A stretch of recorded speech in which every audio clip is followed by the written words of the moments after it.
For the rain, I guess. Sorry people are terrible. Thank you. The rain had just stopped when the woman flinched. A delivery motorbike swerved too close to the curb, spraying gutter water across the sidewalk, and the beggar sitting against the shuttered storefront pulled her knees in and turned her face away a half-second before the spray hit. Not fast enough. The water soaked through the hem of her coat, and she didn't make a sound. She just closed her eyes and waited for it to be over, the way she'd learned to wait for a lot of things. Alex saw it happen from across the street. He wasn't the only one who saw. A dozen people saw. None of them stopped. A woman in heels stepped around the wet patch of sidewalk without looking down. 2 office workers laughed at something on a phone screen and walked straight past her, close enough that their shopping bags brushed her shoulder.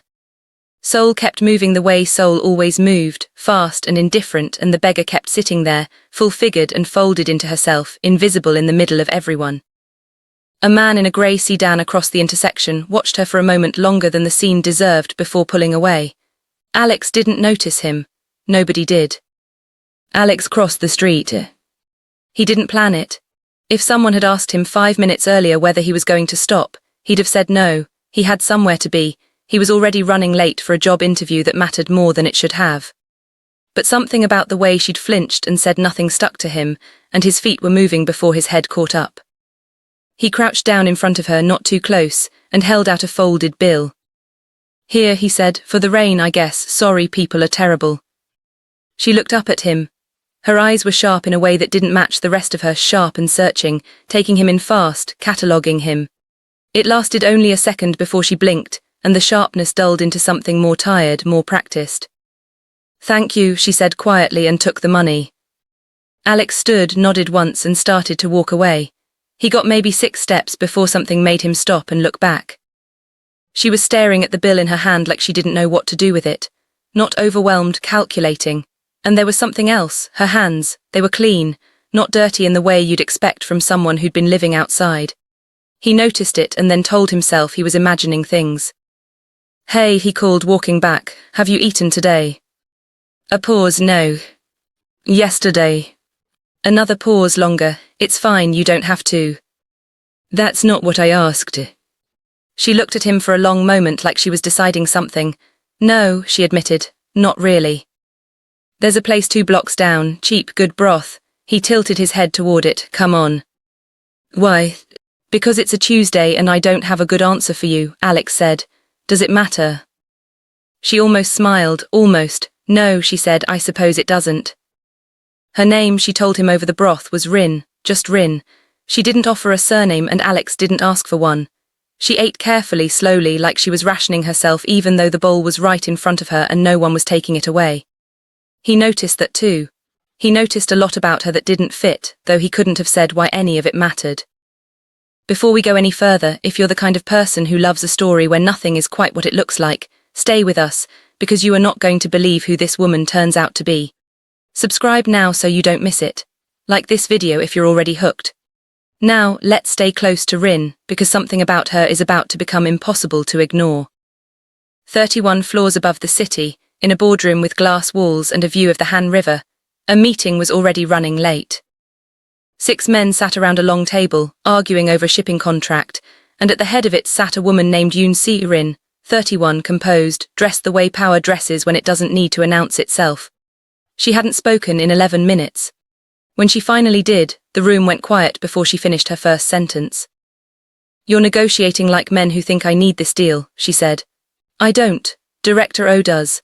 Ask him what happens to his division if the deal falls through, and then come back and tell me why I should care about his deadline." Director O did not meet her eyes for the rest of the meeting. Nobody in that room would have called her ordinary. Nobody would have called her simply a businesswoman, either, not the way certain names went quiet when she entered a room, not the way her security detail changed their posture without being told to, not the way even seasoned men chose their words around her like the wrong sentence might cost them something they couldn't get back. Publicly, Yoon Seo-Rin ran a shipping and logistics empire. What moved beneath that surface, only a small circle understood, and none of them discussed it above a certain volume. 3 weeks earlier she had told her closest advisor, a sharp-eyed woman named Director Cho, that she needed a leave of absence. She gave no destination, no timeline and no explanation that satisfied anyone. You can't just disappear, Cho had said. Not with the Song situation still unsettled, not with people already circling. I'll be back when I'm back, Seo-Rin said, and that was the end of the conversation. Nobody in that boardroom, arguing over a shipping contract while she sat perfectly still at the head of the table, knew that 3 neighborhoods away, a woman with the same eyes was folding a napkin into a precise triangle on a plastic stool, and had just told a stranger her name was Rin. Days that followed became a pattern neither Alex nor Rin planned. He worked mornings at a print shop and had afternoons free more often than he'd have liked, and he started spending some of those afternoons where he knew he'd find her. He brought food sometimes. Once he brought a coat that was too big for him and fit her exactly right. She never told him it was because she'd once worn coats tailored to fit a body she never apologized for, and this one, by strange coincidence, came close. You don't talk like someone who's been out here long, he said one afternoon, watching her fold a napkin into that same precise triangle without seeming to notice she was doing it. What does someone out here long sound like?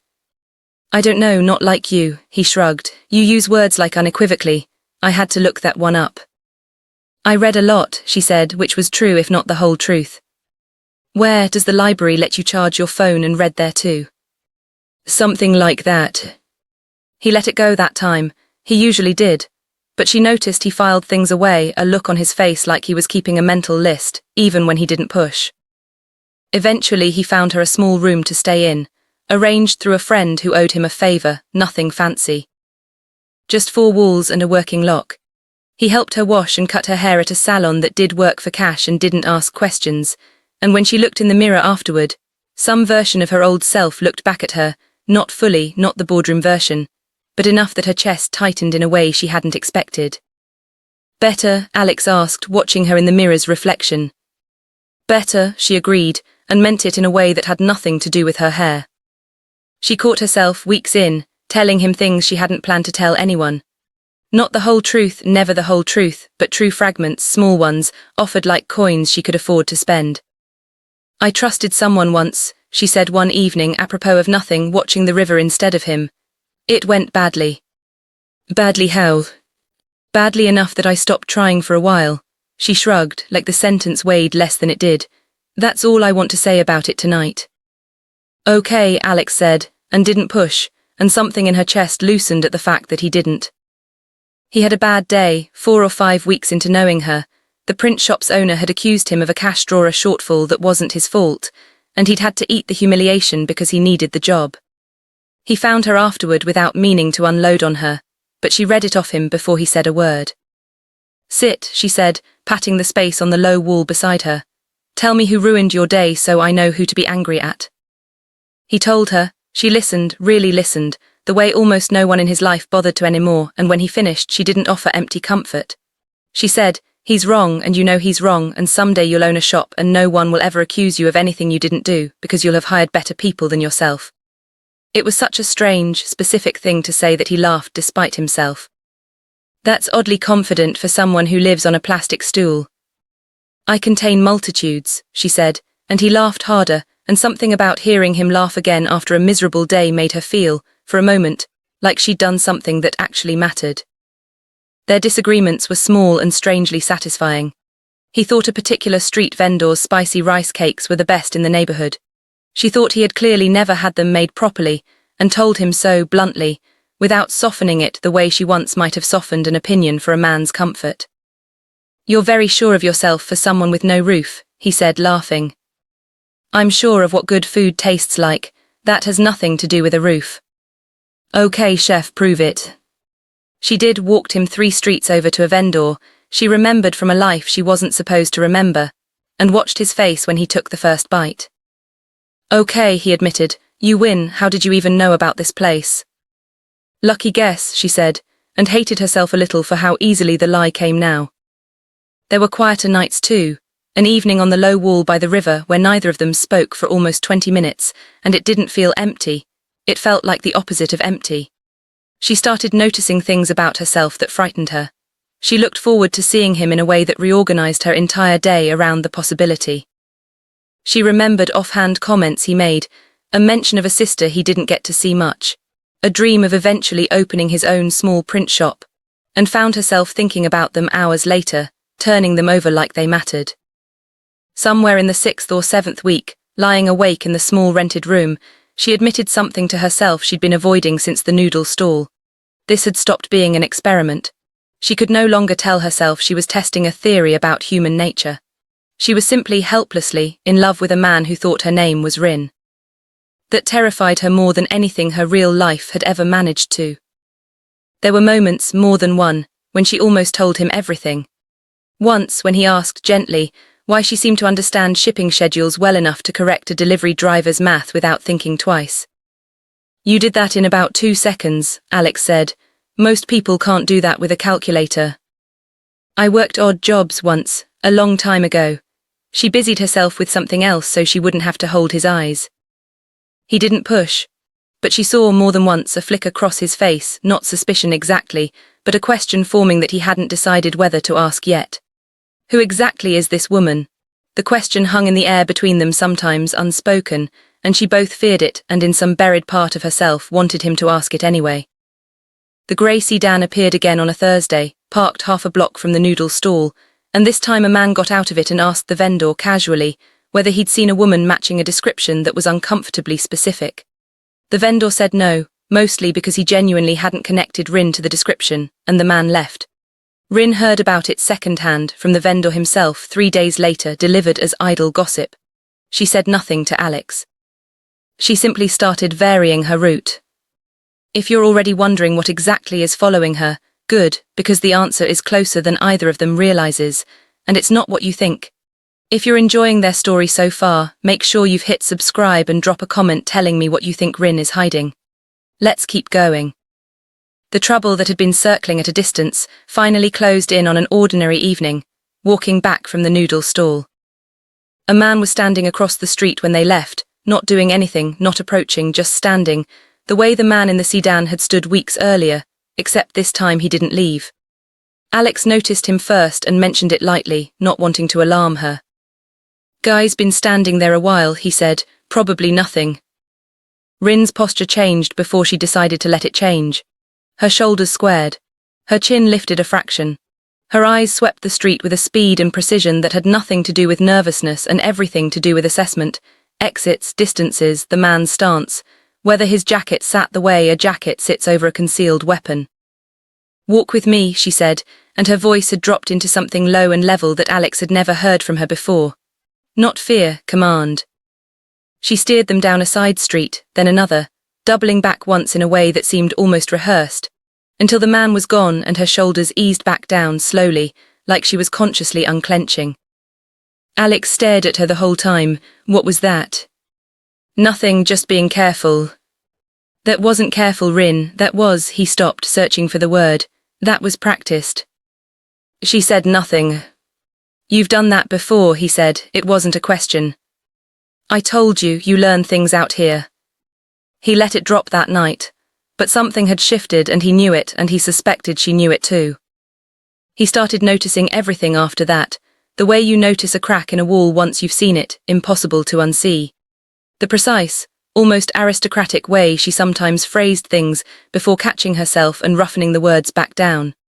The fact that she'd corrected a vendor's exchange rate faster than his calculator. The evening a luxury sedan idled at a corner, and her eyes had gone to the license plate before the driver's face, cataloguing it the way you'd catalogue something you'd been trained to catalogue. The stranger who'd asked the vendor about a woman matching her description, which he finally mentioned to her outright, watching her face carefully when he did. "Someone was asking about you," he said, "at the noodle place, a few weeks ago apparently." Something crossed her expression, gone almost before he caught it. "People ask about a lot of things," she said. "It's a small neighborhood." "That's not an answer." "It's the only one I have tonight," she said, and the way she said tonight made it sound like there might be a different answer on some other night, one she wasn't ready to give yet. He didn't want to build a mystery where there wasn't one. He told himself that more than once in the days that followed. But the pieces had started arranging themselves whether he wanted them to or not, the vocabulary, the vendor's exchange rate, the practiced evasive walk, the license plate, the stranger's question, and one restless night, unable to sleep, he found himself doing something he hadn't quite let himself admit he'd been circling toward for a week. He started with the shipping company. Not her, the company, the one whose name he'd seen once on a delivery truck near the noodle stall, the one she'd corrected the driver's math for without thinking. Yoon Logistics Group. He read about its history, its size, the family that had run it for 3 generations. And then, almost as an afterthought, almost as a joke he didn't actually believe, he searched the name of the woman currently listed as its CEO. Yoon Seo-Rin. The results loaded slowly, and then all at once. Articles, photographs. A woman in tailored suits standing at podiums at gala openings at the head of long boardroom tables, full-figured, striking, unmistakably composed with the same eyes, the same set of the jaw, the same particular way of tilting her head slightly when she was assessing someone. CEO of Yoon Logistics Group. One of Korea's most influential businesswomen. And in smaller, more careful language on less reputable sites. Rumours, never confirmed, about what really moved through Yoon Logistics shipping lanes, and about a woman whose name people in certain circles didn't say above a certain volume. Alex sat very still, staring at the screen. He clicked through photograph after photograph, and with each one the resemblance stopped being a resemblance and became simply a fact. It was her. It was Rin. He didn't sleep that night. He kept the laptop open on the small table across from his bed, the photograph of Yoon Seo-Rin in a navy suit glowing in the dark, and he thought about broth eaten off plastic stools, and a coat that fit her exactly right, and a laugh he'd thought was the realest thing he'd ever witnessed. He thought about all of it, and he didn't know anymore what had been true. He found her the next evening at the small room he'd helped her find, and he didn't say anything at first. He just held out his phone, the photograph open on the screen, and watched her face. She looked at it for a long moment. Then she looked up at him, and there was no point pretending anymore, and they both knew it. How long, Alex asked quietly, were you going to let this go on? Alex, that's not an answer. Seo-Rin set down the cup she'd been holding very carefully, like the careful motion could buy her a few more seconds. I don't know, she admitted. I told myself I would tell you eventually. I kept telling myself that. Was any of it real? His voice cracked slightly on the question, and he hated that it did. The food, the walks, the stupid argument about rice cakes, any of it, or was I just an experiment? Something in her face told him he'd guessed closer to the truth than he realized, and she didn't try to hide it. It started as something like that, Seo-Rin said, and she made herself hold his eyes even though it would have been easier not to. A long time ago, I loved someone who turned out to love what I owned instead of who I was, and then it happened again, differently with someone else.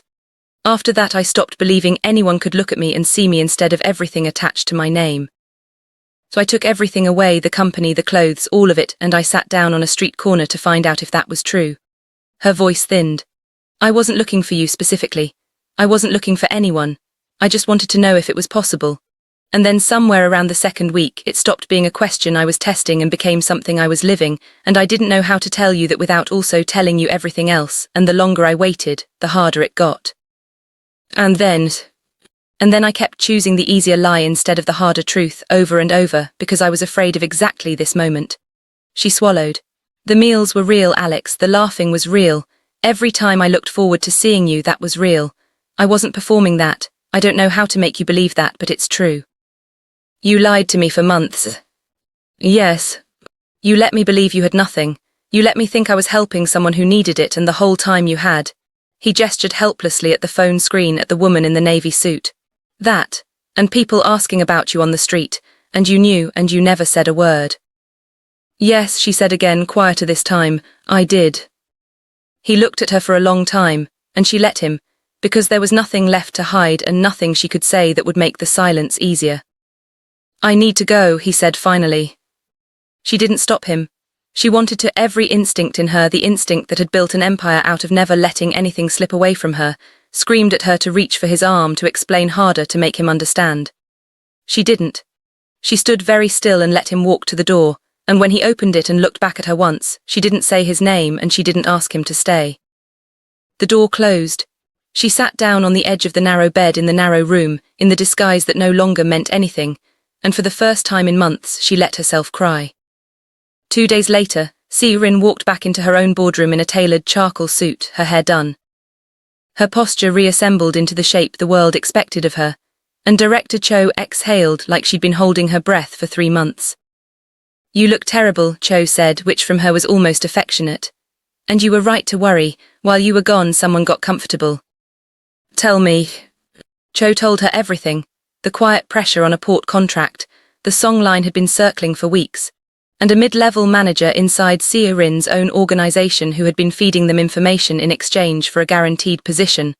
Once the song line took over the route, betting that Seo-Rin's absence meant the organization had lost its grip. The stranger asking questions at a noodle stall, Cho admitted, had been one of the song line's people, trying to locate her before anyone else did, not to help her, but to find whatever leverage her disappearance might hand them. Seo-Rin listened without interrupting. When Cho finished, the room went very quiet, and everyone in it understood, without needing to be told, exactly how much danger the wrong answer would have meant. Bring him to me, Seo-Rin said, and her voice had the same low-level command Alex had heard on the street, except now there was nothing beneath it but certainty. Quietly, I want to hear him explain it to my face before anyone else touches this. The confrontation, when it came, was cold and controlled and required no raised voice, no threat spoken aloud, no violence at all, only the specific, devastating clarity of a woman who understood exactly how much power she still held and precisely how to use the smallest fraction of it. The manager resigned within the hour, his position and his leverage both gone, escorted out by two men who said nothing and didn't need to.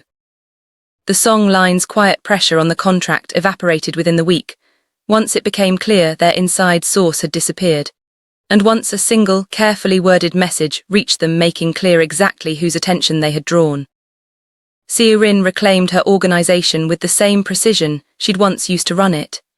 Every person who had doubted her during the months of her absence found a reason not to doubt her again. It should have felt like a victory. It didn't. She sat alone in her office that night, the city glittering below the glass wall, and thought about a coat that fit exactly right, and a man who had crossed a street for a stranger, and she understood with a clarity sharper than anything her business instincts had ever given her, that this, the empire, the contracts, the fear in Director O's eyes, she could control. That she could not. You can't fix this the way you fix everything else, Director Cho said gently, watching her from the doorway. I know. You can't buy it back, you can't out-negotiate it. I know that too. So what are you going to do? Seo-Rin looked out at the river, the same river where she and Alex had once sat on a low wall, and said nothing for 20 minutes that felt like the fullest 20 minutes of her life. I'm going to give him what I never gave anyone, she said, the truth and the choice, and then I'm going to let it be his. She found him 3 weeks later, not as Rin, not in disguise but as herself, Yoon Seo-Rin, in a plain coat instead of a tailored suit, standing outside the print shop where he worked mornings, waiting until his shift ended. He saw her and stopped walking. I'm not here to convince you of anything, she said before he could speak. I'm not going to explain myself again or ask you to understand or use anything I have to make this easier for me. I just want you to know the truth completely this time, and then I want you to choose. Whatever you choose, I'll accept it. I won't come back a second time to ask. Why now? Because I spent months learning what it feels like to be looked past by everyone in the world, she said, and then I met one person who didn't look past me, and I was so afraid of losing that I lost it anyway by lying about who I was. I don't want to make that mistake again, even if the answer is no. Especially if the answer is no. Alex was quiet for a long moment. You could have anyone, he said finally. Why does it matter what I choose? Because you're the only person who ever chose the woman with nothing, Seo-Rin said. And I need to know if you can still choose her, now that she has everything. He didn't answer right away.